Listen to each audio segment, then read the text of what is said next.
ধন্যবাদ মাননীয় স্পিকার। আমি প্রশ্ন উত্থাপনের আগে আপনাকে আনুষ্ঠানিকভাবে অভিনন্দন জানাতে চাই যে আপনি আমাদের এই মহান সংসদে সর্বসম্মতিক্রমে ডেপুটি স্পিকার নির্বাচিত হয়েছেন। আপনার নিরপেক্ষতা, মেধা, মনন দিয়ে এই সংসদ আরও প্রাণবন্তভাবে পরিচালনা করবেন সেই আশাবাদ ব্যক্ত করছি। আপনাকে আন্তরিক ধন্যবাদও জানাচ্ছি। ধন্যবাদ মাননীয় সদস্য। এই মহান সংসদে আমি ডাক্তার ইকরামুল বারী টিপু ৪৯ নওগাঁ ৪ নির্বাচনী এলাকা থেকে তারকা চিহ্নিত প্রশ্ন ১৯ সংসদে উত্থাপন করছি। ধন্যবাদ মাননীয় স্পিকার।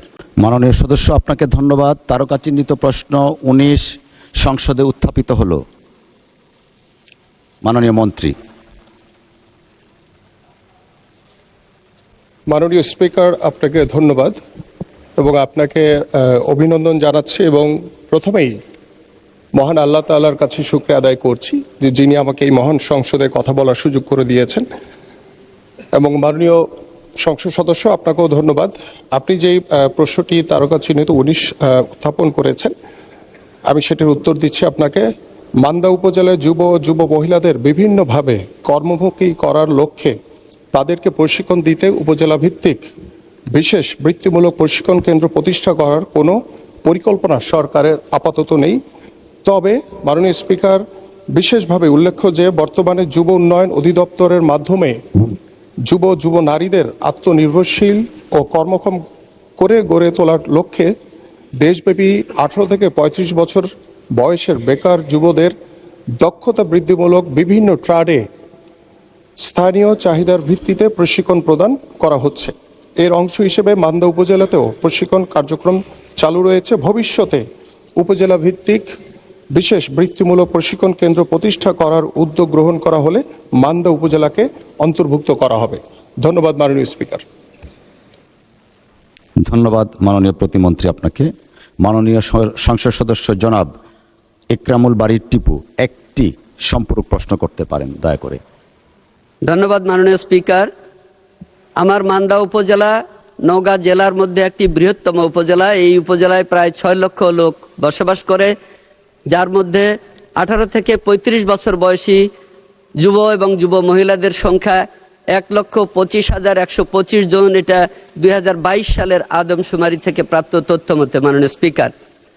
এই বিপুল সংখ্যক যুব মহিলাদের মধ্য থেকে এ যাবৎকালে যুব উন্নয়ন প্রশিক্ষণ কেন্দ্র জেলা পর্যায়ে প্রতিষ্ঠার পর থেকে এ যাবৎকালে মাত্র ৮,৬২৩ জন যুব এবং যুব মহিলা আমার মান্দা উপজেলা থেকে প্রশিক্ষণ গ্রহণ করেছে বিভিন্ন ট্রেডে। আমি মনে করি এত বৃহৎ জনগোষ্ঠীকে এই প্রশিক্ষণের বাইরে রেখে কর্মসংস্থানের সুযোগ সৃষ্টি না করে তাদেরকে দিনে দিনে বেকারত্বের দিকে ঠেলে দেওয়া হচ্ছে। তারা ধুকে ধুকে বেকারত্বের সঙ্গে যুদ্ধ করছে।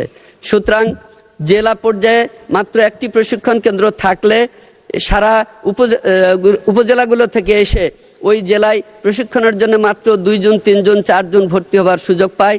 বাকি যুব এবং যুব মহিলারা ভর্তি হওয়ার কোনো সুযোগ পায় না। এই কারণে উপজেলা পর্যায়ে এরকম প্রশিক্ষণ কেন্দ্র হওয়া খুব জরুরি। বিশেষ করে আমি একটা বিষয় মাননীয় প্রতিমন্ত্রী মহোদয়কে প্রশ্ন করতে চাই যে অতীতে বিএনপি সরকারের সময়ে ২০ একর পর্যন্ত বদ্ধ খাস জলাশয় সমূহ এই যুব উন্নয়ন কেন্দ্রের মাধ্যমে প্রশিক্ষিত যুবকদের নিবন্ধিত সমিতির মাধ্যমে ইজারা দেওয়ার ব্যবস্থা ছিল, যাতে করে এই মাছ চাষ করে যুবকরা কর্মসংস্থানের সৃষ্টি করতে পারে। বিগত স্বৈরাচারী ফ্যাসিস্ট আওয়ামী সরকারের সময় এই পথ বন্ধ করে দেওয়া হয়েছে। শুধুমাত্র বিশেষ একটি পেশার মানুষদের জন্য এই পথ উন্মুক্ত করে রাখা হয়েছে। সুতরাং আজকে মাননীয় মন্ত্রীর কাছে আমার প্রশ্ন, ২০ একরের মধ্যে সীমিতবদ্ধ জলাশয়সমূহ প্রশিক্ষণপ্রাপ্ত যুব সমিতিগুলোর মাধ্যমে ইজারা প্রথায় গ্রহণ করে তারা যেন কর্মসংস্থান সৃষ্টি করতে পারে, এই জন্য এগুলোকে এই আপনার মন্ত্রণালয়ের অধীনে আনার কোনো ব্যবস্থা গ্রহণ করবেন কিনা। ধন্যবাদ মাননীয় স্পিকার। মাননীয় প্রতিমন্ত্রী। মাননীয় স্পিকার, আমি ধন্যবাদ জানাচ্ছি আমাদের মাননীয় সংসদ সদস্যকে। আমরা এই বিষয়গুলো নিয়ে ইতিমধ্যে বিভিন্নভাবে নতুনভাবে আমরা কার্যক্রম শুরু করেছি এবং আমরা মাননীয় প্রধানমন্ত্রীর যে নির্দেশনা রয়েছে, আমরা আমাদের যুবকদের, বেকার এবং নারীদেরকে যারা বেকার রয়েছেন তাদেরকে আমরা কর্মসংস্থানের লক্ষ্য নিয়ে আমরা ইতিমধ্যে আমাদের ফ্রিল্যান্সিং থেকে শুরু করে আমাদের কেয়ার গিভার, আমাদের মোবাইল সার্ভিসিং, আরও বিভিন্নভাবে প্রশিক্ষণের মাধ্যমে তাকে কর্মসংস্থানের ব্যবস্থা করছে। এবং আপনি যে বিষয়টি বলছেন যে জলাশয় যে বিষয়করের যে বিষয়টি, আপনি স্পেসিফিকভাবে যদি আমাকে বিষয়গুলো অবগত করেন তাহলে আমরা ইনশাল্লাহ দ্রুতই ব্যবস্থা নিতে পারবো ইনশাল্লাহ। ধন্যবাদ মাননীয় স্পিকার।